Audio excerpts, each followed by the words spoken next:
തിരിച്ചറിയലില്ലെങ്കിൽ ഇവിടെ വരുമ്പോൾ ഇതുമായി ബന്ധപ്പെടുമ്പോൾ തങ്ങളുടെ ഉള്ളിൽ എന്തെല്ലാമോ കഴിവുകളുണ്ടെന്ന് അത് തിരിച്ചറിയണമെന്ന് ഈ ശില്പം നമുക്കെല്ലാവർക്കും അറിയാമോ? കഴിവില്ലാത്തവരാണെങ്കിൽ ആരും തന്നെ ഈ ഭൂമിയിൽ ജീവിക്കുന്നു. ചിലപ്പോഴൊക്കെ നമ്മൾ ശരിയാക്കിയാണ് ഒരാളുടെ ഒരു കവിയാകുന്നത് കേവലം കവിയായി ജീവിച്ചതുകൊണ്ട് മാത്രമാണ്. ഒരാളുടെ കഥാകൃത്താകുന്നത് കേവലം ഒരു കഥാകൃത്തായി ജീവിച്ചത് കൊണ്ടല്ല. പറയുന്നത് വെട്ടിപ്പിടിക്കലല്ല, അത് വിട്ടുകൊടുക്കൽ കൂടിയാണ് എന്ന് എനിക്ക് തോന്നിയിട്ടുണ്ട്. ഞങ്ങൾക്ക് എല്ലാവർക്കും ഞങ്ങളൊക്കെ എഴുത്തിലൂടെ അതാണ് പറഞ്ഞുകൊണ്ടിരിക്കുന്നത്. കവിത പരീക്ഷ. മഴയത്ത് ഒരില ചൂടി നടന്നു പോകുമ്പോൾ രണ്ടുപേർ. മഴയത്ത് ഒരില ചൂടി നടന്നു പോകുമ്പോൾ രണ്ടുപേർ. അവരിൽ ഏറ്റവും സ്നേഹം ആർക്കെന്ന് എങ്ങനെ അറിയാനാകും? അവരിൽ ഏറ്റവും സ്നേഹം ആർക്കെന്ന് എങ്ങനെ അറിയാനാകും? കൂടുതൽ നനഞ്ഞതാരെന്ന് നോക്കിയാൽ മതി. കൂടുതൽ നനഞ്ഞതാരെന്ന് നോക്കിയാൽ മതി. രണ്ടുപേർ ഇഷ്ടത്തോടെ ഒരപ്പം പങ്കിട്ട് കഴിക്കുന്നു. അവരിൽ ഏറ്റവും സ്നേഹം ആർക്കെന്ന്, അതിലേറ്റവും പ്രേമം ആർക്കെന്ന് എങ്ങനെ അറിയും? അപ്പത്തിൽ ചെറുപാതിയിലേക്ക് എടുക്കപ്പെടുന്ന വിരലുകൾ ആരുടേതെന്ന് നോക്കിയാൽ മതി. അപ്പത്തിൽ ചെറുപാതിയിലേക്ക് എടുക്കപ്പെടുന്ന വിരലുകൾ ആരുടേതെന്ന് നോക്കിയാൽ മതി. തങ്ങളിലെ സ്നേഹത്തെ പ്രതി തർക്കിക്കുന്നു രണ്ടുപേർ. തങ്ങളിലെ സ്നേഹത്തെ പ്രതി തർക്കിക്കുന്നു രണ്ടുപേർ. അവർ ഏറ്റവും പ്രണയമാർക്കെന്ന് അറിയാൻ എന്തു വഴി? അവരിൽ തോൽക്കുന്നതാരെന്നറിയാൻ കാത്തിരുന്നാൽ മതി.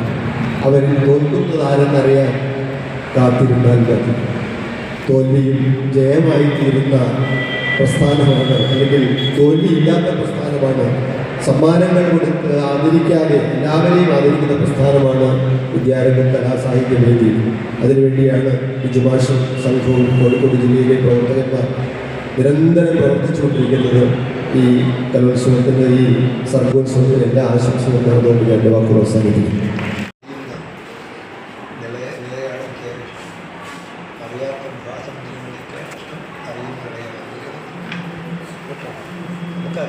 ധാരാളം ഒരുപാട് അറിയാത്ത കാര്യം ചെയ്യുന്നു.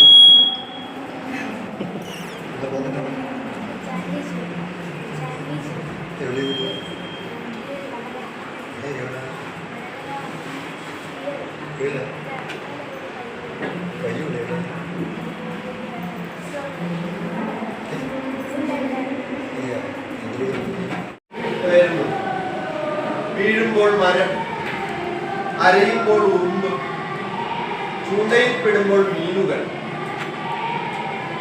എന്നാൽ അവർക്കിടയിൽ കവികളില്ലാത്തതിനാൽ നാം അത് കേൾക്കാതെ പോകുന്നു. എന്നാൽ അവർക്കിടയിൽ കവികളില്ലാത്തതിനാൽ നാം അത് കേൾക്കാതെ പോകുന്നു.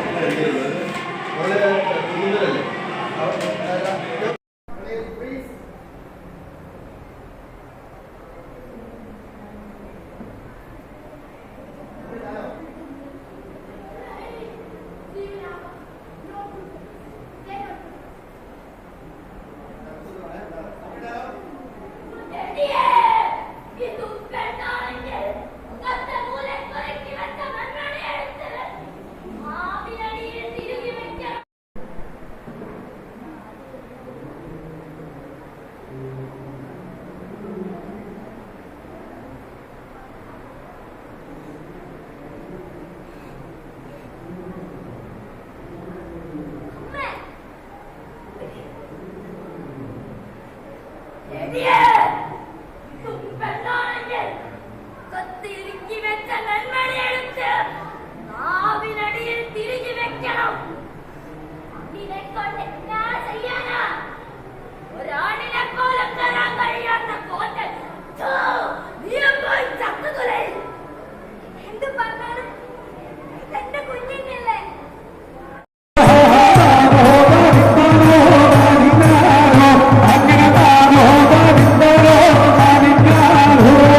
ആരാണ് ഇത് ചെയ്യുന്നത്? ആലോചിച്ചു. നമുക്ക് അറിഞ്ഞുകൂടാ, നമ്മൾ കണ്ടിട്ടില്ല അവരെ.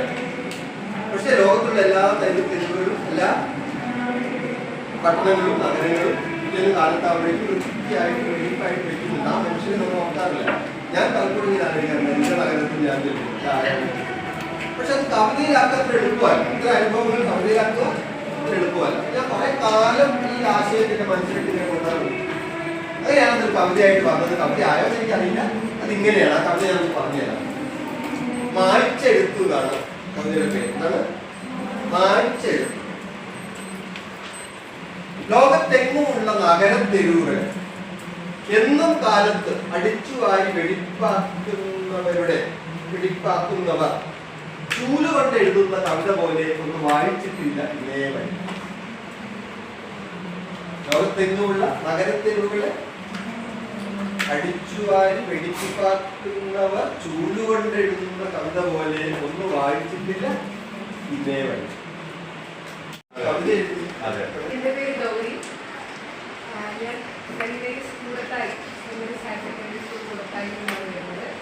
അപ്പോൾ ഇന്നത്തെ ഈ ഒരു സെഷൻ രണ്ട് സീനിയേഴ്സും സാറിനും നല്ല ക്ലാസ് എടുത്തത്. നമുക്ക് കവിത എഴുതുന്ന ഓരോരുത്തരെ സംബന്ധിച്ച് ഇതുപോലെയുള്ള ക്ലാസ്സുകൾ, ഇതുപോലെയുള്ള ഇങ്ങനെയൊക്കെയുള്ള സെഷനുകളിൽ വരുന്നതാണ് നമ്മൾ ഇതുവരെ വായിക്കാത്ത കേൾക്കാത്ത കവിതകളെ കുറിച്ച് അങ്ങനെയുള്ള കവിതകളെ കുറിച്ചൊക്കെ നമ്മൾ അറിയാൻ സാധിക്കുന്നത്. അതുപോലെ ഇവിടെയുള്ള ഓരോരുത്തരുടെയും കവിതകൾ അങ്ങോട്ടും ഇങ്ങോട്ടും പങ്കുവയ്ക്കുമ്പോൾ തന്നെ നമുക്ക് ഒരുപാട് ചിലരുടെ ഉള്ളിലുള്ള വാക്കുകൾ അതുപോലെ നമ്മുടെ ഉള്ളിലേക്ക് വിളിച്ചിട്ട് വായനയുടെ അതേ സുഖം തന്നെയാണ് എനിക്ക് ഇവിടെയും കിട്ടിയത്. വായിക്കുമ്പോൾ കിട്ടുന്ന അതേ എഫക്റ്റ് അത്രയും ഇല്ലെങ്കിൽ അതേപോലെ എഫക്റ്റ് എനിക്ക് ഇവിടുന്ന് തോന്നിയത്. കാരണം ഇത് ഓരോരുത്തരുടെയും രചനകൾ എന്ന് പറഞ്ഞു കഴിഞ്ഞാൽ അതിൽ ഓരോ വിഷയങ്ങളായിരിക്കും ഓരോരുത്തർക്കും ഓരോ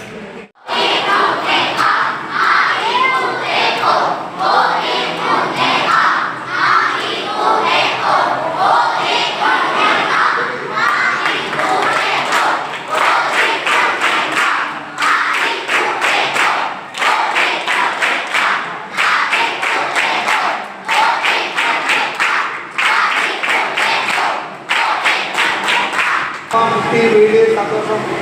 അച്ഛൻ അമ്മ കുട്ടി സന്തോഷം. വീട് സന്തോഷം. വീട്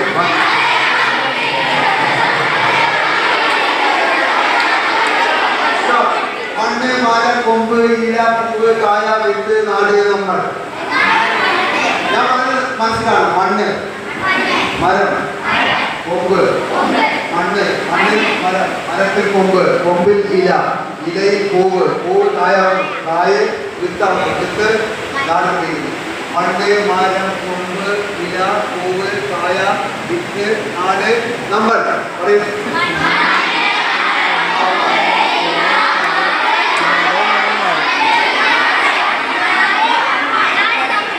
അതാണ് പുതിയ പാടല്ലേ. മണ്ണ് നമ്പി പാടില്ല. കോൺസെപ്റ്റാണ് അതല്ലേ. മണ്ണ് മരം കൊമ്പ് ഇല പൂവ് കായ വിത്ത് നാട് നമ്മൾ.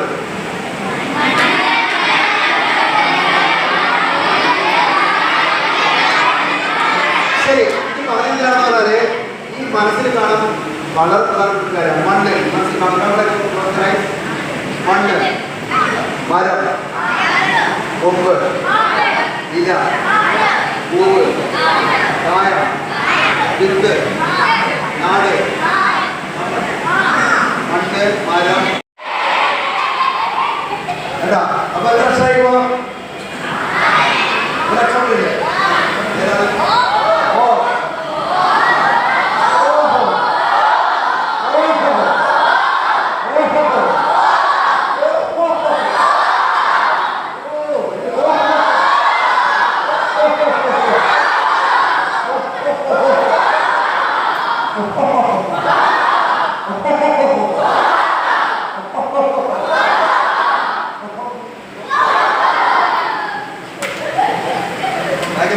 അപ്പൊ എത്ര അക്ഷരത്തിലാണ് പഠിച്ചിരിക്കുന്നത്? ലോകത്തിലെ എല്ലാ മനുഷ്യരും ചിരിക്കുന്നത് ഈ അക്ഷരം മാറും, പക്ഷെ ശബ്ദം ഒന്നാണ് അല്ലേ? ശബ്ദം ഒന്നാണ്, പക്ഷെ എന്ത് മാറും? ലാംഗ്വേജ് മാറുന്നേ അല്ലേ? ഇംഗ്ലീഷ് ആണെങ്കിൽ എങ്ങനെയാണ്? എങ്ങനെ ചിരിക്കാം?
നദിമൃതൈ പാർവള്ളി കളിച്ച കൊള്ളാം നദിമൃതൈ പാർവള്ളി കളിച്ച കൊള്ളാം നദിമൃതൈ പാർവള്ളി കളിച്ച കൊള്ളാം നദിമൃതൈ താതമ്പി തരികിടതോ നദിമൃതൈ താതമ്പി തരികിടതോ നദിമൃതൈ താതമ്പി തരികിടതോ നദിമൃതൈ താതമ്പി തരികിടതോ നദിമൃതൈ പാർവള്ളി കളിച്ച കൊള്ളാം നദിമൃതൈ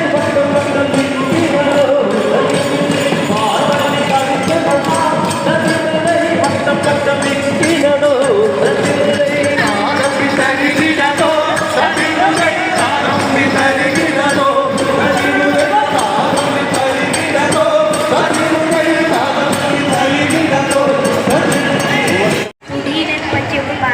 പഠിക്കാൻ പറ്റി, കുറേ പാട്ട് അറിഞ്ഞു, നല്ല ക്ലാസ്സായിരുന്നു. ഞാൻ കുറേ എൻജോയ് ചെയ്തു.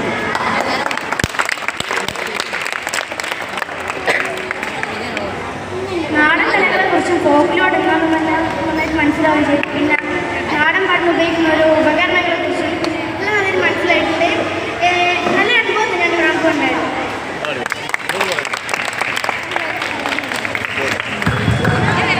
നമുക്ക് ഓരോ ജില്ലകളിലെ ഓരോ ഉപകരണം വലിയ പിന്നെ നാടോടി കഴിയും.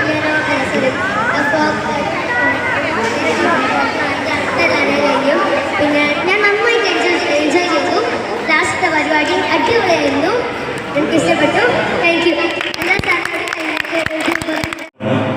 മത്സരങ്ങളില്ല, അതാണ് ഏറ്റവും പ്രധാനം. നേരത്തെ സ്വാഗതം പറഞ്ഞ അശോക് മാഷ് പറഞ്ഞു, മത്സരങ്ങളില്ല.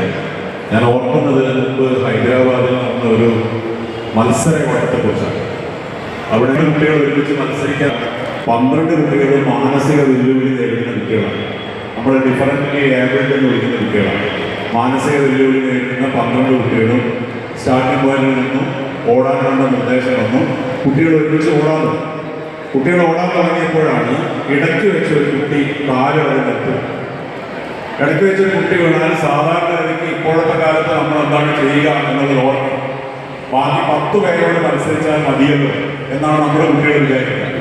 പക്ഷേ ആ നിലത്ത് വീണ കുട്ടിയുടെ പിന്നിൽ ഓടിക്കൊണ്ടിരിക്കുന്ന കുട്ടി ആ വീണ കുട്ടിയുടെ സമീപത്ത് നിന്നു. അവനെ പതുക്കെ പിടിച്ച് എഴുന്നേൽപ്പിക്കാൻ ശ്രമിച്ചു. ഭാരം കൂടുതൽ കൊണ്ട് അവനെ പരിച്ച് ആ കുട്ടിയെ പൊക്കാൻ കഴിഞ്ഞില്ല.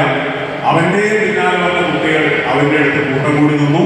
അവൻ ഒരുമിച്ച് അവനെ പിടിച്ച് പൊക്കാൻ നോക്കുമ്പോൾ മുന്നിൽ ഓടിക്കൊണ്ടിരിക്കുന്ന കുട്ടികൾ പതുക്കെ തിരിഞ്ഞു നോക്കും.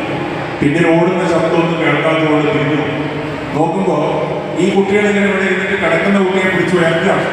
മുന്നിൽ വളരെ മുന്നിലെത്തിയിരിക്കുന്ന കുട്ടിയടക്കം ഓട്ടം നിർത്തി തിരിച്ച് വീണ് കിടക്കുന്ന കുട്ടിയുടെ സമീപത്തേക്ക് ഓടി. എല്ലാവരും ഒരുമിച്ച് ആ വീണ കുട്ടിയെ എഴുന്നേൽപ്പിച്ച് അവരൊരുമിച്ച് കൈ കോർത്തു പിടിച്ച് ഫിനിഷിംഗ് പോയിന്റിലേക്ക് നടന്നു പോയ ഒരു കാഴ്ചയെ കുറിച്ച് വർഷങ്ങൾക്ക് മുമ്പ് പത്രത്തിൽ വന്ന ഒരു വാർത്ത ഞാൻ ഈ സന്ദർഭത്തിൽ ഓർമ്മിക്കുന്നത് അതാണ്. മറ്റുള്ളവരെ തോൽപ്പിക്കാൻ വേണ്ടി മാത്രം അധ്വാനിച്ചുകൊണ്ടിരിക്കുന്ന നമുക്കിടയിൽ എല്ലാവരും ജയിക്കുന്ന മനോഹരമായ സുന്ദരമായ ഒരു സ്വപ്നമാണ് വിദ്യാലയം പോലെയുള്ള ഒരു വലിയ ഒരു സംഘടന നമുക്ക് മുമ്പിൽ വെക്കുന്നത് എന്നത് വളരെയേറെ അങ്ങേയറ്റത്തെ സന്തോഷമുള്ള കാര്യമാണ്. പങ്കെടുക്കുക എന്നുള്ളതിനാണ് പ്രാധാന്യം. ആ പങ്കെടുക്കുന്നതിൽ ജയമോ തോൽവിയോ ഇല്ല എന്ന തിരിച്ചറിവോടുകൂടി പോവുക. ഏറ്റവും ഏറ്റവും കഴിവിന്റെ അങ്ങേയറ്റം വരെ നമുക്ക് എത്ര ബലത്തോടുകൂടി ഈ മത്സരങ്ങളിൽ പങ്കെടുക്കാൻ കഴിയുമോ, എത്ര ഉത്തരവാദിത്വത്തോടുകൂടി പങ്കെടുക്കാൻ കഴിയുമോ അത്രയും മനോഹരമായി പങ്കെടുക്കാൻ കഴിയുക. അതിനുവേണ്ടി വന്നു ചേർന്നിട്ടുള്ള ഈ പ്രിയപ്പെട്ട എല്ലാ വിദ്യാർത്ഥികളും മാത്രത്തിൽ ഇടപെടുന്ന ആളുകളാണ്. ഹൃദയപൂർവ്വം ഈ വിദ്യാലയത്തിലെ മിസ്ട്രസ് സിസ്റ്റർ സിനിയൻ കുര്യനെ ഏറെ സ്നേഹത്തോടെ ക്ഷണിക്കുന്നു. പേരിലിരിക്കുന്ന വിശിഷ്ട വ്യക്തിത്വങ്ങളെ, പ്രിയമുള്ളവരെ, നമ്മൾ 2 ദിവസത്തെ വളരെ സന്തോഷകരമായ ദിനങ്ങൾ പിന്നിട്ട് അതിൻ്റെ സമാപനത്തിലേക്ക് എത്തിച്ചേർന്നിരിക്കുകയാണ്. എന്താണ് വിദ്യാരംഗ കലാസാഹിത്യവേദിയുടെ പ്രത്യേകതകളെന്നും സവിശേഷതകളെന്ന് ഇതിനു മുൻപ് സംസാരിച്ച എല്ലാവരും പറഞ്ഞു കഴിഞ്ഞു. അതുകൊണ്ട് ഞാനത് വീണ്ടും ആവർത്തിക്കുന്നില്ല. ആദ്യമായിട്ടാണ് ഞങ്ങളുടെ ഈ സെൻറ്റ് മൈക്കിൾസ് സ്കൂളിലേക്ക് ഇങ്ങനെ ഒരു വിദ്യാരംഗത്തിൻ്റെ ജില്ലാ പരിപാടി എത്തിയത്. അപ്പം അതുകൊണ്ട് തന്നെ ഞങ്ങളുടെ സ്കൂളിൻ്റെ പ്രത്യേകിച്ച് PTA അംഗങ്ങളുടെയും അധ്യാപകരുടെയും ഒക്കെ നല്ല ഒരു സഹകരണമാണ് ഞാൻ ഈ ദിവസങ്ങളിലൊക്കെ അനുഭവിച്ചത്. ആദ്യമായിട്ട് DD മനോജ് സാർ ഈ വർഷത്തെ ജില്ലാ പ്രോഗ്രാം ഇവിടെ വെച്ചാണ്, ഈ വിദ്യാലയത്തിൽ വെച്ചാണ് നടത്തുന്നത്. അതിനുവേണ്ട സജ്ജീകരണങ്ങളൊക്കെ ചെയ്തു കൊടുക്കണമെന്ന് പറഞ്ഞ് അറിയിച്ച ആ നിമിഷം ഞാനത് ഉടനെ തന്നെ അധ്യാപകരോടും PTA അംഗങ്ങളെയും അറിയിച്ചു. ആ നിമിഷം മുതൽ ഇന്ന് വരെ ഈ വൈകുന്നേരം ഇതിൻ്റെ സമാപന ദിനത്തിൽ എത്തിച്ചേർന്നിരിക്കുകയാണ്. ഈ ദിവസം വരെ എല്ലാവരുടെയും അകമഴിഞ്ഞ സേവനങ്ങൾ, സഹകരണങ്ങൾ ഉണ്ടായിരുന്നു. അതുകൊണ്ടാണ് വളരെ സന്തോഷത്തോടെ എനിക്കിന്ന് നിങ്ങളുടെ മുൻപിൽ നിൽക്കാൻ കഴിയുന്നത്. അതുപോലെ തന്നെ അധ്യാപകരുടെ ഒക്കെ നിശ്ചയമായ സഹകരണമുണ്ട്. പക്ഷെ അങ്ങനെ ഒരു അവസരം എനിക്ക് കഴിയുന്ന സ്ഥാനത്തിനുള്ള ഒരു പഴയ കാലം ചൊല്ലി ഞാൻ ഓർക്കുകയാണ്. വ്യക്തികളുടെ, എഴുത്തുകാരുടെ, സാംസ്കാരിക പ്രവർത്തകരുടെ ഒക്കെ വലിയൊരു കൂട്ടായ്മയിലാണ് ഈ ഒരു വിദ്യാലയം ശില്പശാല നമുക്ക് നടത്തിത്തീർക്കാൻ സാധിച്ചത്. അതിലുപരി ഈ വിദ്യാലയത്തിൻ്റെ പ്രവർത്തനം, വിദ്യാലയത്തിലെ PTA കമ്മിറ്റി, ഇവിടുത്തെ സ്റ്റാഫ് അംഗങ്ങൾ, അധ്യാപകർ ഉൾപ്പെടെയുള്ള ഒരു വലിയ ടീമിൻ്റെ കൂട്ടായ പ്രവർത്തനമാണ് ഈ ഒരു വിദ്യാലയത്തിന് പിന്നിൽ എന്ന് വളരെ അഭിമാനപൂർവ്വം, വളരെ സന്തോഷപൂർവ്വം നിങ്ങളുടെ മുമ്പിൽ അറിയിക്കാൻ സാധിക്കും. കാരണം തുടക്കം മുതൽ, നേരത്തെ സിസ്റ്റർ പറഞ്ഞതുപോലെ, തുടക്കം മുതൽ തന്നെ ഇവിടെ ഈ പരിപാടി തീരുമാനിച്ച അന്ന് മുതൽ തന്നെ ഈ പരിപാടി ഏറ്റവും മനോഹരമാക്കുന്നതിനെ കുറിച്ച് ഓരോ നിമിഷവും ചിന്തിക്കുകയായിരുന്നു. ഇവിടുത്തെ PTAയും അതുപോലെ തന്നെ ഇവിടുത്തെ സ്റ്റാഫംഗങ്ങളും എല്ലാവരും മാനേജ്മെന്റ് എല്ലാം തന്നെ. എന്തായാലും വളരെ അക്ഷരാർത്ഥത്തിൽ ഒരു വലിയ വിജയമാണ്. നേരത്തെ പ്രോഗ്രാം കമ്മിറ്റിയുടെ ചെയർമാൻ എന്നോട് ചോദിക്കുകയായിരുന്നു, പക്ഷേ ശരിക്കും പരിപാടി നന്നായിരുന്നു.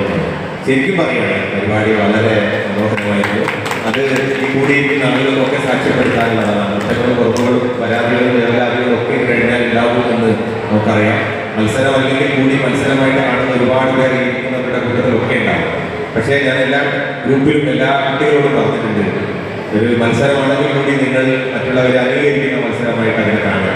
ഞാൻ വിജയിച്ചത് തോറ്റുപോയി എന്നൊന്നും വിചാരിക്കാതെ, അല്ലെങ്കിൽ ഒരു സമ്മാനം കിട്ടി എന്ന് അംഗീകരിക്കാതെ, അതിലൊക്കെയുള്ള അതിൻ്റെ സംഘാത്മകമായ ഫലത്തെയാണ് ഞങ്ങൾ തിരിച്ചറിയുന്നത്. അതുകൊണ്ട് തന്നെ ഈ പരിപാടി വിജയിപ്പിക്കുന്നതിന് വേണ്ടി അരക്കലും മണിയറയിലൊക്കെ സർവാത്മന സഹകരിച്ച ഒരുപാട് ആളുകളുണ്ട്. അവരോടൊക്കെയുള്ള നന്ദിയും കടപ്പാടുകൂടെ ഔദ്യോഗികമായിട്ട് രേഖപ്പെടുത്തുമെങ്കിലും ഈ അവസരത്തിൽ അത് സൂചിപ്പിക്കുകയാണ്. അപ്പോൾ ഞാനിവിടെ പ്രഖ്യാപിക്കുന്നത് 28 പേരുടെ ലിസ്റ്റാണ്. അത് ഓരോ വിഭാഗങ്ങളിലായിട്ട് 4 പേരെ വീതം, 2 പേരെ UPയിലും 2 പേരെ ഹൈസ്കൂളിലും ഇവിടെ പ്രഖ്യാപിക്കുന്നു. ആ 28 പേർക്കാണ് ഇവിടെ വെച്ചിട്ട് ഉപഹാരം ലഭിക്കുന്നത്. അത് ആ ഉപഹാരം ഈ ഇവിടെ കൂടിയിരിക്കുന്ന എല്ലാവർക്കും ഇല്ല എന്ന് അറിഞ്ഞിട്ട് കൂടി ഇത്രയും പേർ ഇവിടെ കൂടിയിരിക്കുന്നു എന്നുള്ളത് മനോജ് നാരായണൻ, മജീഷ് കാരയാട്, ജനാർദ്ദൻ സാർ, സത്യമുദ്ര, പൃഥ്വിമുദ്ര തുടങ്ങി കേരളത്തിൽ തന്നെ അറിയപ്പെടുന്ന പ്രഗത്ഭരായ ആർട്ടിസ്റ്റുകളുടെ നേതൃത്വത്തിൽ കുട്ടികൾക്ക് പുതിയ അനുഭവങ്ങൾ, കലാ സാഹിത്യ അനുഭവങ്ങൾ തീർക്കാൻ നമുക്ക് കഴിയണം എന്നുള്ളത് എന്തുകൊണ്ടും അഭിമാനപൂർവ്വം വിദ്യാരംഗം ആഘോഷിക്കുകയാണ്.